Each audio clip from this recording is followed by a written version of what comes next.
Hello Rayclass, Zambash here, coming at you with another Path of Exile build guide. This time we're going to look at the Crit Groundslammer champion character that I made as my second character in the Incursion League. Groundslam's always been one of my favorite skills, but previously the numbers just made it really difficult to justify playing. However, the new reworked Groundslam is a ton of fun, and I've had an absolute blast playing this character all the way to level 93. The character can clear all of the content in the game up to and including Uber Elder. As usual, you will find links to all the relevant information in the description of this video, such as a Path of Building link, which includes all of my character's current gear, stats, tree, and everything, so you can peruse that at your leisure to see all of the details on individual gear pieces and gem setups. Also, you will find links to various timestamps throughout the video if you want to skip ahead to various sections for things you're more interested in. It should be noted that all of the content shown in the background here is the highest level content in the game. The temple run you see for the clear footage is a T16 temple. All of these Shaper Guardians are obviously T16. The Elder Guardians are T16 as well, as that was the Guardian round that I was fighting to start the Uber Elder fight. And of course, Uber Elder himself and Shaper are also at the highest level in the game. I'll start by talking about some general pros and cons of the build. First, for the pros, this build has high clear speed on a low budget. With something like a Calanellis Malleus and a 5-link, you can easily slam your way through low and mid-tier maps before you eventually switch over to the crit version of the build for moving into higher level content. Next, the reworked Groundslam has excellent visuals and a really powerful Vol version of the skill. It's just a blast to play visually and effect-wise. It's a really nice looking character in my opinion. Next up, it is very tanky for the majority of the content in the game. Of course, you struggle with things like Shaper, Balls, and Uber Elder Ice Blasts, but pretty much every build struggles with tanking through those, but for the majority of the content, this build is very tanky and very safe, and just very stable, which makes it really relaxing to play. Next up, it is an excellent Uber Lab farmer if that's what you're into. You blow up Bizarro faces really quick once you get some decent gear online, and you've got lots of endurance charges. And you've got lots of evasion and blind, which means he never really hits you, so it's a really nice lab farmer even early on in a league before you have much gear invested into it. And finally, it has a very high ceiling with a lot of room for investment and progression. It's not like the kind of character where you kit out and then you're just kind of stuck and can't progress. I've been progressing this character basically the entire time I've played it, been, saving up for new pieces of gear and adding things as I go along. So there's a lot of room if you like that progression, like being able to invest a lot into a character. As for cons, first up, it's pretty difficult to scale crit for maces and scepters just because the tree doesn't have many good nodes for crit on them. There's only one wheel that's way up by the Templar that is specifically for crit on maces, and we don't even go all the way up there, which means you have to get a little creative with your tree and gearing if you want to really scale the crit very well on maces or scepters. Next, it is pretty hard to acquire good scepters just because there's a pretty weak market for them. This is kind of a pro and a con at once. On the con side, it is just difficult to find them. People don't pick up and identify or roll a lot of scepters, so they just don't show up on the market that often. But it's kind of a pro at the same time because they're usually way cheaper than other weapons. For example, I got the 400 PDPS crit scepter I'm using for 5 exalts. A sword of 400 PDPS with crit would probably easily hit 20 exalts, so you can get them a lot cheaper if you can find them, but they can be a little difficult to find in the first place. And you'll probably have difficulty reselling them if you decide you're done with the character and want to sell off the gear. Finally, it does require a really heavy investment if you want to take down the hardest content in the game like Uber Elder.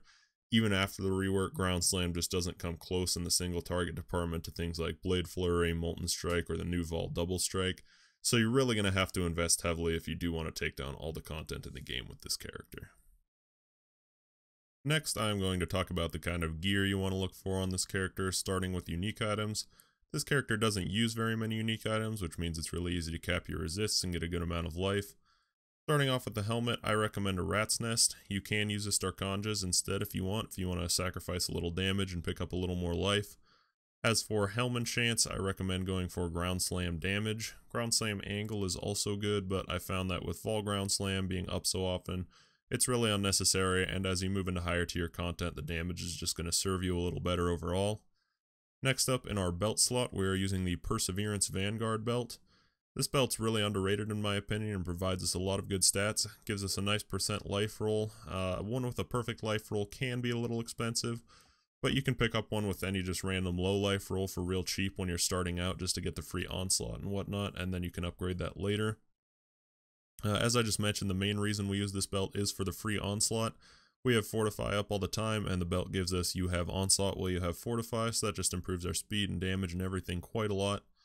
Also, it gives us Fortify without having to jump into the middle of packs all the time. We do have Fortify attached to our Leap Slam for Fortify on demand, but for general clearing, you don't have to jump right into the middle of stuff. You can sit outside things and use the directionality of your Groundslam, and you'll be stunning enemies, and that'll give you free Fortify on the Perseverance.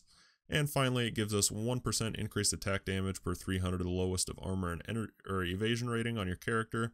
We stack quite a lot of armor and evasion on this character, so I end up getting something like 35% damage from the belt, which is equivalent to like a tier 1 wed roll on top of the other things the belt gives.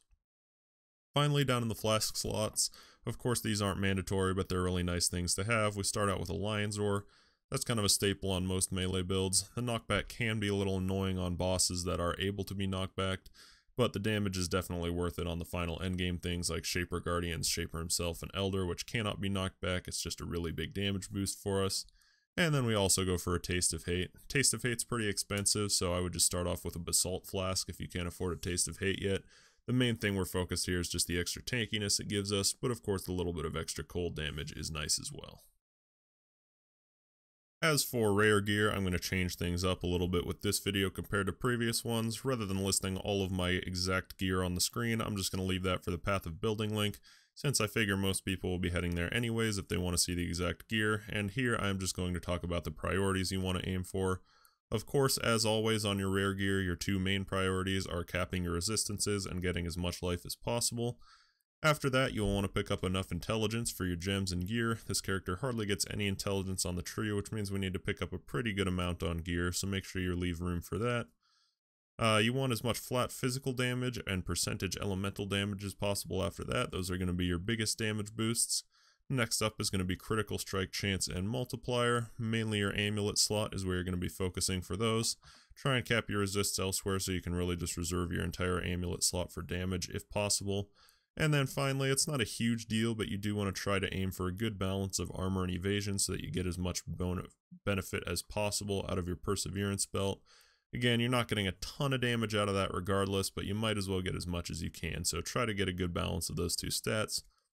For weapon-specific stats, your main hand actual weapon that you're going to be using, you just want to shoot for a high physical DPS scepter or mace with crit.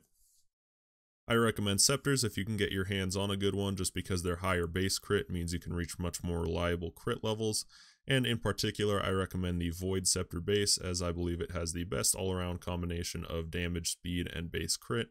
However, any of the scepters will do good if you can get good rolls on them, and if you are playing this in Incursion League as I am, it is nice if you can get one that has the Takati's mod for its percent fizz, because that also comes with a nice little bit of chaos added from fizz damage, which will just pump you up a little bit higher. Then for your offhand, as you are moving into endgame, you will definitely want to aim for a Shaper stat stick, preferably a dagger, because again, scaling crit is kind of hard and that implicit can help out a lot. And you want to get fizz added as elemental damage. Daggers can have both cold and lightning added from fizz damage, so try to get a double roll there, and then you can just Vegan craft on crit multiplier. Early in the game, and in fact for the majority of this character as I was playing it, I simply used a 3 green prismatic eclipse in my offhand. That's a really solid weapon for mapping in particular, just because that attack speed helps you leap around faster and clear more smoothly with faster ground slams. But as you are moving into the very high endgame and trying to take out endgame bosses, you will want to maximize your damage, and that is where the Shaper stat stick really comes in handy. Finally, for gearing, we'll just take a quick look at the other flasks that I recommend. For your 2 utility flasks, I recommend a Stibnite flask and a Diamond flask. Diamond Flask is pretty much mandatory on any critical build, and Stibnite Flask creates a smoke cloud as well as giving us a bunch of extra evasion, which makes us really tanky against attack-based enemies, as they really are completely unable to hit us. For suffixes on those 2 flasks, you will want Heat and Warding. We do not have Freeze and Chill immunity anywhere else in the build, so you absolutely need a Heat Flask, and Warding is really helpful for ignoring curses, both in the Uber lab on those days and in maps with curses. It is just a really strong suffix all around, and I generally work in a warding suffix on basically every character I play. If you've watched any of my build guides in the past, you can probably guess what the life flask we're using is. It is a catalyzed eternal life flask of staunching. You need staunching somewhere to get low bleeds, and I'm just not a huge fan of the Seething Divine life flasks and generally prefer the catalyzed eternal variant. The next thing we'll take a look at for this character is the passive tree. Of course, we are a duelist, and we start by heading down through the physical attack damage and life nodes, over through bravery, and down through the dual wielding nodes to the first jewel slot directly below the duelist, and that is where we stick our first rapid expansion threshold jewel for Groundslam, which just helps us have more coverage and free endurance charge generation. From there, I decided to head straight over left towards the Marauder area first to get to Resolute Technique as quickly as possible.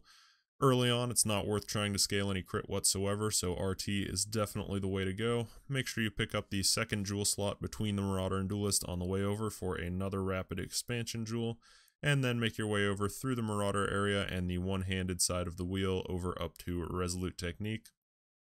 At that point, while leveling, I recommend grabbing the Mace wheel with Bone Breaker and Skull Cracking. Eventually we'll get rid of those as we try to scale more into crit and other nodes become more important. But as long as you are RT, that Mace wheel is really strong. From there, whenever you're lacking life and feel like you need more tankiness, you can head up towards the Scion life wheel and start grabbing those nodes. Fill out endurance charges and frenzy charges when they are available and when you think they will be the most helpful to you. As you start getting higher level and want to move over into the crit side of things, head over towards the Ranger area and make sure you grab the Twin Terrors wheel for the large crit boost it provides. And then also grab the little one-handed wheel with fencing to the right of that. I think this is a very underrated wheel that I will definitely be taking a bigger look at future builds. It has two very strong minor nodes in it that both give 40% crit chance with one-handed melee weapons, and then fencing itself isn't bad at 24 damage. From there, head up into the Ranger area, move through the life and dual wielding nodes and grab all of the damage and life that you can whenever it's applicable, and head around over to Heartseeker as you move in toward the endgame and need to maximize your damage. Again, once you move into crit, you're probably going to want to unspec out of the Mace wheel, and of course you will be unspecking out of Resolute Technique and grabbing the crit nodes exactly opposite from it instead. And as a final note, this build is no different from most crit builds, and you want to make sure to help Alira when you are doing the Bandit quest. For our Ascendancy, we have picked the Champion. Even though you're going to be RT initially and not working on crits, I still recommend going for the Conqueror and Worthy Foe nodes to the right first. The main reason we chose Champion for this build is for that Worthy Foe node, giving us the 100% accuracy against taunted enemies. Really useful for crits, especially on something like maces where there's not any good accuracy and crit nodes to pick up on the tree. Champion solves all those problems for us with a single node. But even when you are Resolute Technique before you switch over to crit, the 20% increased damage taken by enemies on Worthy Foe is still really strong, so I recommend heading there first. Next up, I recommend First to Strike, Last to Fall. Even before you start worrying about the adrenaline part of it, it's still just another intimidated enemies take 10% increased damage, which allows you to use Perseverance and get off of something like a Belt of the Deceiver as early as possible. Finally, pick up Unstoppable Hero to the left. This gives us a lot of armor and evasion while we have Fortify, as well as some other nice stats, which synergizes really well with our Perseverance, as does the armor and evasion present on all of the minor nodes in the Champion Ascendancy. As for your Pantheon choices, first up for your Major God, I recommend the Soul of Solaris, as is the most useful thing for us when we are moving into endgame and trying to take out those big single target enemies. And I strongly recommend capturing the Joris Sky's Edge upgrade from that, as it makes it so you cannot be chain crit, which is very helpful for certain attacks put out by some of those endgame bosses. Of course, if you feel like it, you can grab the other upgrades for that Pantheon as well, though they are not, in my opinion, nearly as relevant as the upgrade from Joris Sky's Edge. For your Minor God, I recommend Soul of Gruthkol 99.9% of the time. Again, just more mitigation on top of our endurance charges, and it has a particularly strong upgrade for Irabix Lightsbane, which slows the attack speed of any enemies that you hit with an attack, which is really strong for any attack-based bosses. The one time that I recommend switching to a different Minor God is specifically when fighting the Constrictor Elder Guardian, who puts out some really strong poisons. I recommend switching to Soul of Shikari and making sure that you have captured the upgrade for that, which makes you immune to poison, specifically for that one fight, just because we do not have a poison immunity built into any of our flasks or anywhere else on our character. Last but certainly not least, we'll take a look at all of the gem link setups for this character. First up is going to be your Groundslam / Vol Groundslam. You definitely want to try and get a level 21 Vol Groundslam gem if you can, because it does get an extra radius for both the Vol version and the regular version at gem level 21. Don't worry about quality because it only gives stun duration, and we are not stunning bosses on this character anyways. For your support gems, in order of importance, you'll want melee physical damage, maim, ruthless, increased area of effect / concentrated effect, of course that is a swap for boss fights, and finally increased critical damage.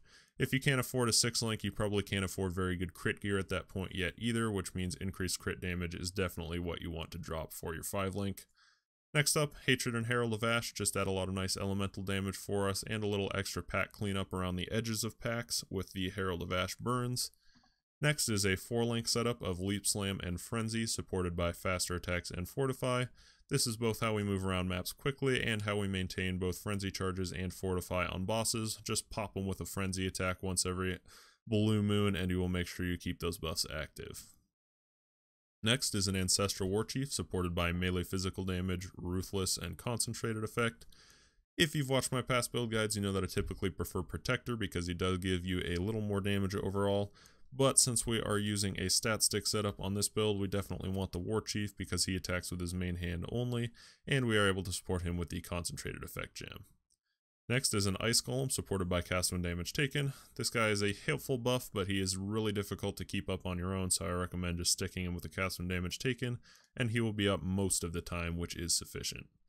Then you want an Enduring Cry and Blood Rage somewhere. Try to get quality on Blood Rage for the extra attack speed, and Blood Rage is the only source of physical leech in this build, unless you've managed to pick some up on gloves and rings, so make sure that you keep that up on bosses or you will find yourself running out of life very quickly.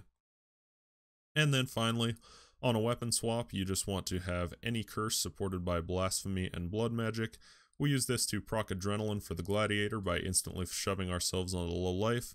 So you'll just hit X to swap weapons, turn on that curse, and then hit X to swap back, and it'll turn it off, obviously. And then you will have hit your low life, and you'll have Adrenaline for the next 20 seconds.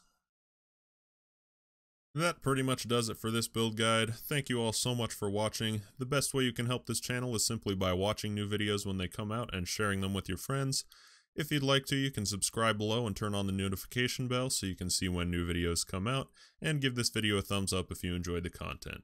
If you'd like to support the channel more directly, I have opened a Patreon more recently. You can find links to that in the description of this video. And also, I'm always happy to answer any questions you have about the build or any of the build guide content. So you can definitely ask those below in the comments section, or you will also find links to a forum thread as well as the Reddit thread for this build guide in the video description. I am most likely to answer questions quickly either here in the comments section or on the Reddit thread, as I don't visit the forums too often. So if you have a pressing question that you want to get answered quickly, be sure to ask it either in the comments here or on the Reddit thread. Thank you for watching, and I'll see you in Rayclast.